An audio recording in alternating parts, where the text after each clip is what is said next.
अस्सलाम वालेकुम viewers. Drama serial मन मस्त मलंग की नेक्स्ट एपिसोड में आप लोग देखेंगे कबीर हर तरीके से रिया को ये एहसास दिलवाने में कामयाब हो जाता है कि वो भी उससे मोहब्बत करती है। बेशक वो इस बात को ना माने, लेकिन उसकी बेचैनी साफ नज़र आ रही होती है। रिया खिड़की खोलकर कबीर का इंतज़ार करती है। कबीर भी रोज़ उसकी खिड़की के सामने उसे देखता है, उसकी बेचैनी को भांप लेता है, लेकिन शो नहीं करवाता। फुल टाइम उसे इग्नोर कर रहा होता है, लेकिन वो इसीलिए इग्नोर कर रहा होता है ताकि रिया की मोहब्बत को परख सके। क्या वो भी उससे वाकई ही उतनी मोहब्बत करती है जितनी कि वो करता है। आखिरकार रिया उसको कॉल कर ही देती है और पूछती है कि तुम मेरे मैसेजेस और कॉल का जवाब क्यों नहीं दे रहे थे। कबीर उसे कहता है कि ये सारी बातों का जवाब मैं तुम्हें तब दूंगा जब तुम मेरे घर आओगी। आज की एपिसोड में आप लोगों ने देखा रिया की कैसे कबीर तीमारदारी करता है। आखिरकार उसको ये बात समझा ही देता है कि मैं तुम्हारे लिए कितना अहम हूँ। रिया भी गनूदगी में होती है, लेकिन एक छोटी सी ख्वाहिश कर बैठती है कि हॉस्पिटल की बदबू से मेरा दिल भर गया है, क्या तुम इधर भीनी भीनी खुशबू मुझे लाकर दे सकते हो। ये कहकर वो सो जाती है। कबीर अपने दोस्तों को कहता है कि मुझे फूल चाहिए। कबीर के दोस्त उसका मजाक बनाते हैं और कहते हैं कि तुम्हारे ये मोहब्बत के चक्करों में लगता है हम मरे जाएंगे। इतनी देर में सारे गुलाब इकट्ठे करके रिया के कदमों में रख देता है कबीर। उसको सोए हुए नहीं जगाता, बल्कि एक फूल तो उसके कान पे भी लगा देता है। रिया जैसे ही उठती है तो खुश हो जाती है फूलों की तरफ देखकर। इधर महबीना रिश्ते वाली आंटी को बुलवा के बैठी होती हैं कि मुझे एक ऐसा रिश्ता चाहिए कि जिसको देखकर ही मेरा दिल कहे कि हाँ भाई ये मेरी बहू बन सकती है। लेकिन वफा को ये सब कुछ काबिल कबूल होता है। आखिरकार वो आकर एक नया शोशा छोड़ ही देती है।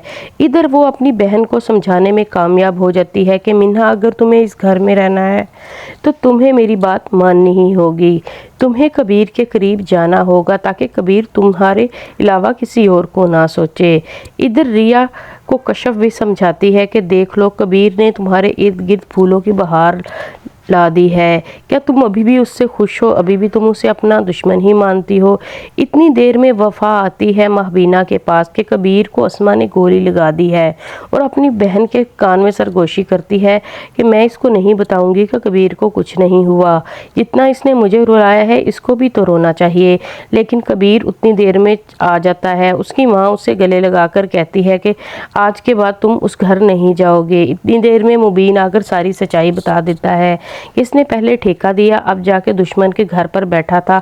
आखिरकार उन्होंने वार तो इस पे करना ही करना था, और वो भी अस्मा है, वो इसे कभी नहीं छोड़ेगी। महबीना कबीर को समझाती है कि तुम आज के बाद उस घर में नहीं जाओगे, जबकि तुम्हें पता है कि वो तुम्हारे दुश्मनों का घर है, और फिर भी तुम चले गए। अगर तुम्हें कुछ हो जाता तो मैं सारी ज़िंदगी क्या करती। तभी कबीर अपनी माँ को कहता है कि मैं किसी से नहीं डरता, और डरे मेरे दुश्मन, मैं क्यों डरने लगा इन सब से। मैंने तो सर पे उसी दिन ही कफन बांध लिया था जिस दिन मैंने सिकंदर के बाप को गोली मारी थी। इधर मिन्हा रोती हुई बताती है कि कबीर की बातों से यही वाज़िया हो रहा था कि जिस तरह वो रिया का नाम ले रहा था कि वो रिया से बहुत मोहब्बत करता है। उसकी नज़र में मेरी मोहब्बत की तो कोई वैल्यू ही नहीं होगी। लेकिन उसे फिर ये वफा समझा देती है कि तुम्हें अपनी जगह खुद बनानी है। इधर जैसे ही रिया घर आती है फूलों समेत, तो अस्मा कहती है ये फूल कौन लेके आया है। कशफ उसे बताती है कि ये फूल मैं लेके आई हूँ।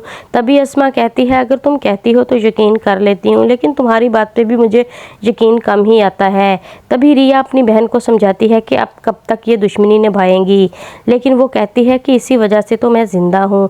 इधर कशफ दोबारा से रिया को कहती है कि तुम अपनी बहन की बातों में आ गई हो, अभी तक तुम यही वो कुछ कह रही हो जो कुछ तुम्हारी बहन ने कहा था।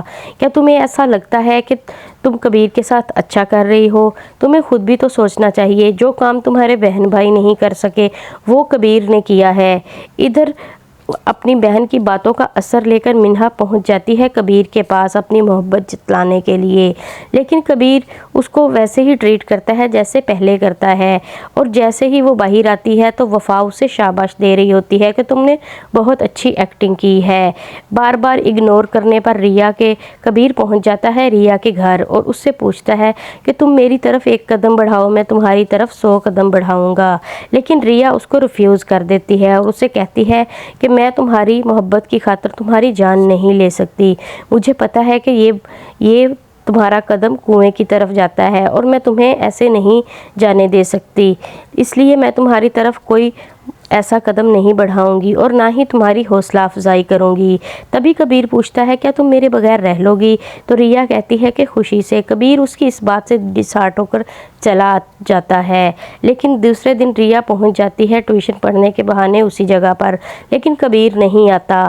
نیکسٹ ایپیسوڈ کے ریویو کے لیے میرے ساتھ رہیے گا۔ اگر آپ کو میری ویڈیو اچھی لگی ہے تو لائک اور کمنٹ کرنا بالکل نہ بھولیے گا۔